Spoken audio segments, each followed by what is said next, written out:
Le deuxième obstacle à la vie de la croix. Le tribalisme. On peut perdre la foi à cause du tribalisme.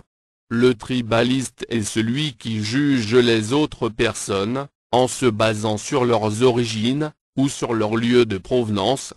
Le chrétien né de nouveau ne juge pas une autre personne sans tenir compte de ce qu'elle a fait. Celui qui juge autrement et qui se dit chrétien est un serviteur de Satan. Cette façon de juger les autres est le tribalisme. Ce phénomène se rencontre partout en Afrique et se manifeste sous diverses formes selon les régions et selon les individus. Le tribalisme est un blocage à l'acquisition de la vie de Christ. D'où vient le tribalisme? Le tribaliste n'est jamais heureux. Pourquoi me direz-vous selon nos observations, avant de condamner les autres, en se basant sur leur lieu de provenance? Le tribaliste se déprécie d'abord lui-même consciemment ou inconsciemment. Il ne se compare pas aux autres de façon objective, il va se mettre à comparer sa tribu à une autre tribu qu'il ne connaît pas. Même s'il arrive et qu'il voit les faiblesses de sa propre tribu, au lieu de se confier à Dieu il va se mettre à déprécier les autres. Cela peut se traduire par le jugement des œuvres que les autres manifestent ou de leur comportement qui est vu de l'extérieur. Consciemment ou inconsciemment en se comparant aux autres dans un esprit de condamnation, le tribaliste finit par haïr ce qu'il a jugé. Le jugement tribaliste est souvent irraisonnable.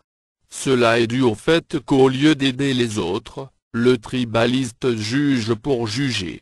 Le tribaliste juge les autres tribus, non pas à cause de leurs fautes ou de leurs erreurs, mais seulement en tenant compte de leur pays d'origine, de leur histoire etc. Une autre variante du tribalisme est le complexe d'infériorité ou de supériorité, souvent diffus. Si ces problèmes d'infériorité ou de supériorité ne sont pas dépassés et vaincus dans la vie d'un enfant de Dieu, c'est qu'il n'a pas été fait disciple de Christ. Ce mal est très courant et devient de plus en plus une menace pour l'Église dans plusieurs parties du monde. Il n'est pas facile de s'en défaire. Pour que quelqu'un s'engage à penser dans le sens de résoudre ce problème dans sa vie, il faut d'abord qu'il comprenne l'ampleur du drame, avant de se décider. Dans tout ce que nous disons, est-ce que nous avons dans la Bible un support qui montre que le tribalisme doit être évité à tout prix par les enfants de Dieu, nés de Dieu? Réfléchissons un peu à la venue en chair et en os de notre Seigneur dans le monde. Comment est-il né? Où est-il né? Chez qui? Pourquoi? Jésus est-il vraiment originaire de la Galilée? Non, il est de Bethléem en Judée. Que fait-il en Galilée? Pourquoi dit-on qu'il est de la Galilée? Si nous lisons l'histoire de sa naissance dans l'évangile de Matthieu, nous verrons que Joseph s'installa là par l'ordre de Dieu, Matthieu 2, 22 à 23. Bien qu'il fût judéen, Dieu a préféré que Jésus provienne de la Galilée des païens. Regardons bien maintenant le verset 13 de Matthieu chapitre 3. Alors Jésus vint de la Galilée au Jourdain vers Jean, pour être baptisé par lui. D'où venait Jésus? De la Galilée. Qu'est-ce que cela représente? Qui sont les Galiléens? Pourquoi le narrateur insiste sur le lieu de provenance du Seigneur Jésus? Quel message, historiquement parlant, est dans cette précision de la narration? En effet, selon l'histoire, il semblerait que les Galiléens étaient méprisés par les habitants de la Judée pour une raison ou pour une autre.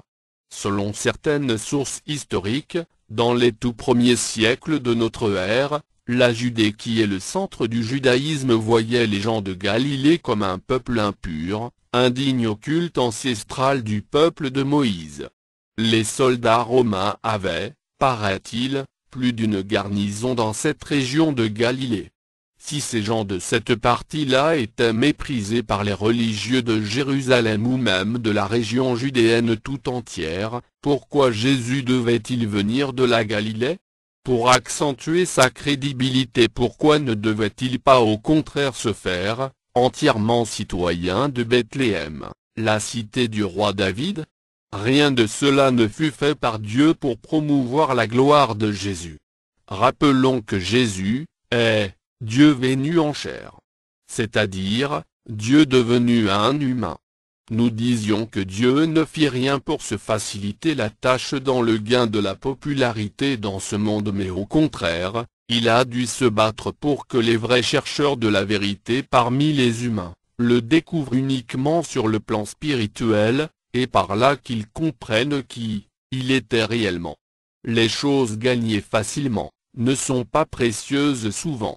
On prend soin de ce qui nous a pris tant de peine.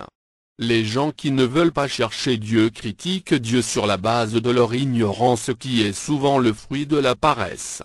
Les paresseux ne verront jamais Dieu. Les gens veulent avoir toujours des religions toutes cousues, ils citent les versets bibliques, mais n'arrivent jamais à reconnaître le chemin de la pratique.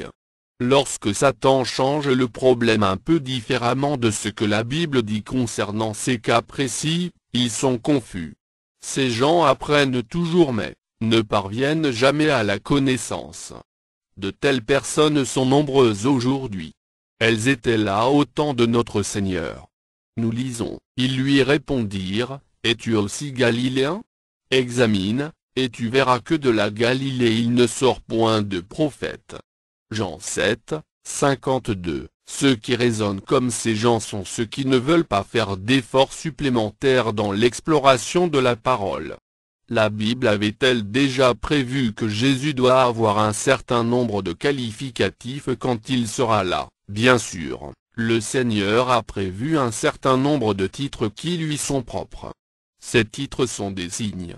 Les élus reconnaissent leur Seigneur par des signes. Psaume 74, verset 9, Luc 2, 12. Tout chrétien paresseux ne pourra jamais parler à son prochain de ses expériences personnelles avec Dieu, tout simplement parce qu'il n'en aura aucune. Dieu n'encourage pas la paresse, il veut que ceux qui le chercheront le recherchent vraiment, et là il se laissera trouver par eux.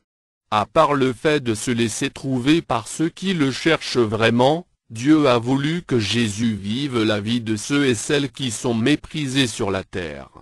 Dieu est l'ami des pauvres, de ceux qui souffrent vraiment, et de ceux et celles qui sont méprisés par le monde. Or, dans le monde, plusieurs facteurs causent la souffrance. Tout le monde souffre, mais les souffrances sont différentes. Plusieurs sont condamnés à la souffrance dès leur naissance à cause de leur lieu de naissance. Certains sont condamnés à mort et ils meurent tôt, à cause du cadre géographique dans lequel ils sont nés.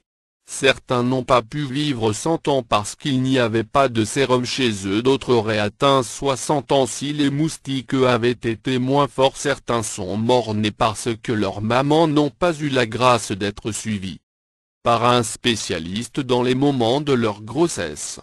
Certains bébés n'ont pas survécu à cause du tétanos, certains sont méprisés ou maltraités ou poursuivis non pas à cause de ce qu'ils ont fait, mais à cause de leurs parents ou de leur lieu de provenance.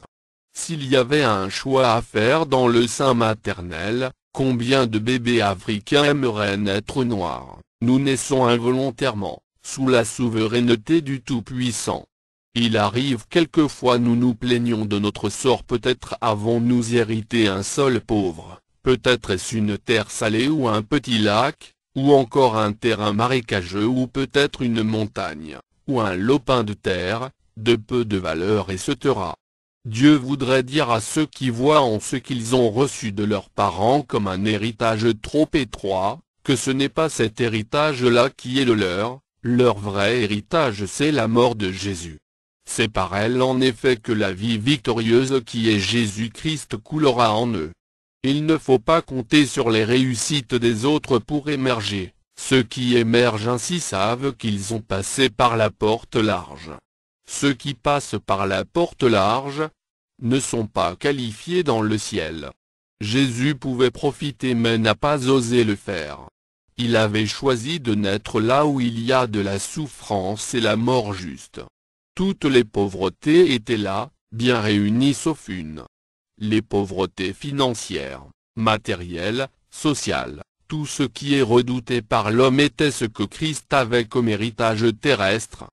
Jésus était né pauvre dans tous les domaines sauf la présence de Dieu dans sa vie. Il est né donc démuni de tout, sauf l'amour de son Père céleste. C'est la raison pour laquelle il ne craignit point de venir là où on va sûrement se moquer de lui dans sa vie. Il ne faut pas compter sur les réussites des autres. Il faut beaucoup sonder les choses qui sont dans le monde avant d'en user. Même les choses héritées de vos parents sont des biens d'autrui, ce n'est pas ce que toi-même tu as cherché. Il faut, si vous voulez contempler la volonté dans votre Dieu, essayer de tout lui soumettre.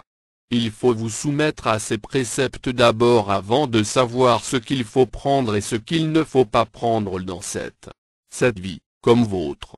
Tous les héritages ne sont pas à prendre. Jean-Baptiste n'a pas accepté rester pour hériter de son père et de sa mère. Bien qu'il fût le fils unique de ses vieux parents, il a tout recommencé, il a recréé son propre chemin de vie. Vous ne devez pas vous plaindre si vous n'avez pas un grand héritage, il faut l'accepter et avancer avec Dieu. Combien de négresses se sont déjà européanisées ou sont en train de s'européaniser? Combien de femmes sont d'accord avec Dieu quant à la forme de leurs cheveux ou de leur teint? Très peu de personnes parlent mal de Dieu ouvertement. Mais en réalité ils sont des millions à haïr Dieu. On n'a jamais maudit Dieu devant personne, mais dans son cœur on boude toujours contre ce qu'il a fait. Au fond d'eux-mêmes certains ont des questions à poser au Créateur s'ils pouvaient le voir. Certains ne sont pas d'accord avec Dieu sur plusieurs points. Nous pouvons bouder contre Dieu sans le faire paraître devant les gens, mais Dieu sait ce qui est dans notre cœur. Et c'est ce que nous aimons faire dans notre ignorance. Combien de jeunes Africains sont morts dans ce problème interminable d'immigrants clandestins? Jésus nous prouve ici que la beauté ne vient pas de notre teint ou de notre forme. La beauté est plus profonde que ces éléments-là. La beauté est issue d'un mélange de faits complexes. Et la vraie beauté vient de Dieu. De même, la vraie richesse vient de Dieu. Vous pouvez vivre en Amérique dans la maison du plus riche américain, mais si vous avez des comptes à régler avec Dieu vous n'êtes pas riche, vous n'êtes même pas en sécurité. La fuite vers les pays riches où le défrisage des cheveux et la dépigmentation ne sont pas seulement des actes de protestation contre le Créateur mais de fausses solutions à vos problèmes. Le problème est plus complexe que vous ne l'imaginez. C'est un déséquilibre interne qui cause cela. Si ce problème de déséquilibre n'est pas bien traité, l'individu ne pourra jamais atteindre la maturité en Christ. La vie de la croix est une vraie marche par la foi. Revenons à l'exemple de Christ. Mais quel est le sens de cette précision? Alors Jésus vint de la Galilée peut-être afin qu'Ésaïe 53, 1 à 2 s'accomplisse. Lisons donc ce passage. Qui a cru à ce qui nous était annoncé? Qui a reconnu le bras de l'Éternel? Il s'est élevé devant lui comme une faible plante, comme un rejeton qui sort d'une terre desséchée. Il n'avait ni beauté, ni éclat pour attirer nos regards, et son aspect n'avait rien pour nous plaire. Ma question ici est celle-ci: es-tu galiléen? Viens-tu d'une tribu méprisable? Ce n'est pas une mauvaise chance pour toi, ne cherche pas à te judaïser, ne cherche pas à devenir un autre ou à appartenir à une autre tribu. Reste galiléen, reste ce que tu es. C'est là que Dieu va te rencontrer. Ne regrette pas ton sort. Dieu a voulu que cela soit ainsi. Inutile de te maquiller avant de plaire à quelqu'un, ce serait dangereux pour toi. Reste ce que tu es avant de plaire à cette personne. Le tribalisme est une vieille arme de Satan. Tout chrétien né de nouveau doit abandonner cette arme et la vaincre. Elle a détruit notre continent et a servi aux esclavagistes à nous diviser. Elle a servi aux colonialistes jusqu'aujourd'hui à diviser les Africains. C'est la force du diable depuis Adam et Ève. Ce serait étonnant et très regrettable, si un chrétien sérieux se rabaisse moralement jusqu'à ce degré. Certains sont devenus importants seulement à cause de la situation politique ou géographique de leur pays. On peut devenir très important dans le pays alors qu'on n'est d'aucun avantage pour son peuple. On peut devenir un héros et même presque qu'un dieu, alors qu'on n'a rien valu à vrai dire. On peut souffrir de mépris et même mourir dans la honte et cependant avoir été le levier de sauvetage, entre les mains du Créateur pour le salut de la nation tout entière. Que l'on proclame haut et fort que la valeur d'une personne ne se mesure pas par rapport à sa tribu, fût-elle la plus illuminée de tous les temps mais seulement, par rapport à la valeur morale que recèlent les réponses que la personne est capable de donner aux maux qui détruisent la planète.